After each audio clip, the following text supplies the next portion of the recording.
behalf of the Historical Society of East Hartford, it's a pleasure to welcome you here this afternoon. As you may or may not know, the Brewer House that stands, well, in front of me and behind you, was moved to this location over 40 years ago. Some of you may have seen it happen. This house, of course, was the home of the Brewer family, a prominent family in East Hartford's history. The last female brewer to live in this house was Buna Crawford Brewer, wife of Vincent Brewer. When they lived in the house, it was located at the entrance to Pratt & Whitney's Wilgoose Labs at the corner of High Street and Kent Road. While Buna Crawford Brewer lived there, she cultivated a flower garden. Here, by coincidence, we have a very special garden as well, and until today it had no name. Today we are going to be giving it a name, the Buna Crawford Brewer Memorial Garden. I would like to call on Al Brewer, grandson of Buna, to do the honors of cutting the ribbon for the garden. Oh, wonderful.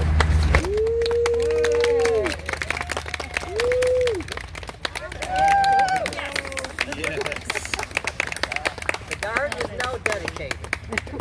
There's also a plaque, as you can see back there, with the new name of the garden. And her portrait is on the plaque. The original portrait is over the fireplace in the house in the front living room. During the activities here, you are invited to tour the 195-year-old Brewer House, certainly one of the jewels of East Hartford's history, and on the National Registry of Historical Sites. As you enter the home, please notice the new carpeting in the foyer and on the stairs, a gift from our local Home Depot. Wow. The Historical Society of East Hartford thanks everyone who made this event possible. Special thanks to the town of East Hartford, our Honorable Mayor, Michael Walsh, the Department of Parks and Recreation for maintaining this lovely garden and site, the Beautification Commission, the Garden Club of East Hartford, Alan Brewer, who provided us with Brewer family history and photographs, Chris Westies of Photosynthesis, 87 Church Street, for framing the photograph of Buna, which is over the fireplace, and to David Holmes of Capital Studio Architects of East Hartford for his help in scanning the 1928 blueprints of proposed alterations to the Brewer House, which are on display now in the house. And we especially thank you for attending this special moment. Please stay well, be safe, and prosper. And every now and then, pay us a visit at the Brewer House. Check on the activities that the Historical Society of East Hartford holds here, at Martin Park, and at Raymond Library, and occasionally stop by and take a stroll in the Buna Crawford Brewer Memorial Garden. I would now like Alan Brewer to say a few words about this dedication ceremony. I would like to thank Steve, Judy, and Karen for all the work and the time they put into this. The members of the Historical Society for making this dedication and opening the Brewer House a reality. Also the Mayor for his help, and the Parks and Rec Department for doing all the work to keep this special place so nice. I'd like to give you a little history of my grandmother, Buna. She was born in 1891 in Waco, Texas, and grew up in Quincy, Florida. I have to get into my grandfather because he becomes a part of this. Her grandfather, Vincent, was born in this house, grew up on the Brewer farm. After graduating from Yale University, he went to work for the U.S. Department of Agriculture, working in developing tobacco seed for shade-grown tobacco. Alan? Yes. Louder. And he was sent to Quincy, Florida in 1907 to learn about shade tobacco and growing cotton. He met my grandmother at church one Sunday, and after a while he asked my great-grandmother if he could date her. She was 16. They were married at that church in December, and he brought her here to East Hartford.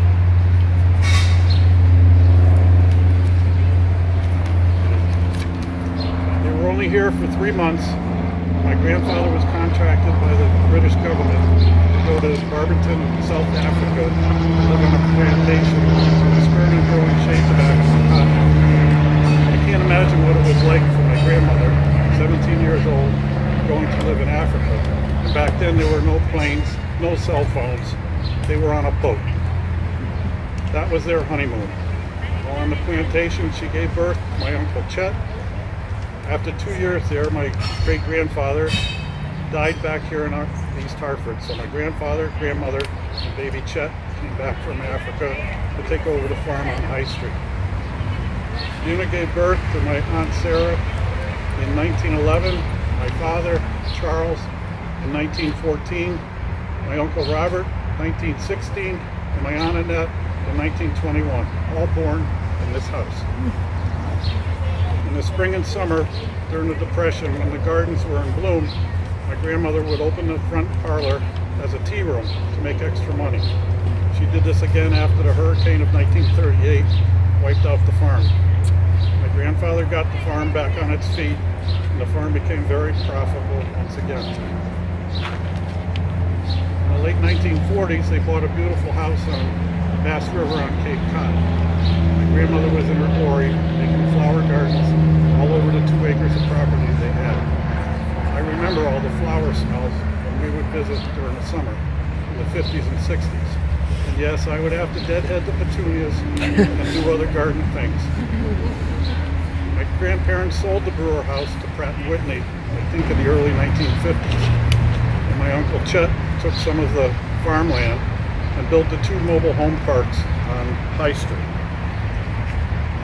My grandparents lived out the rest of their lives at the Cape during the summer and Florida in the winter, and also at my Aunt Annette's large home in Glastonbury.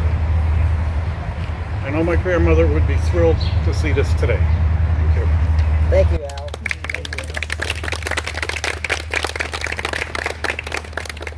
I would now like to turn the program over to Sarah Morgan, Director of Raymond Library, for organizing the art show, which will certainly complement the layout of this garden and will give local artists and artisans the opportunity to display their artistic talent. Enjoy your visit. Please do, and I wasn't here ready to step forward because I was checking in our artists last on the scene, and we have a terrific group here that I invite you to take a moment to browse if you haven't already. Thank you so much for being here. Thanks. Thank you.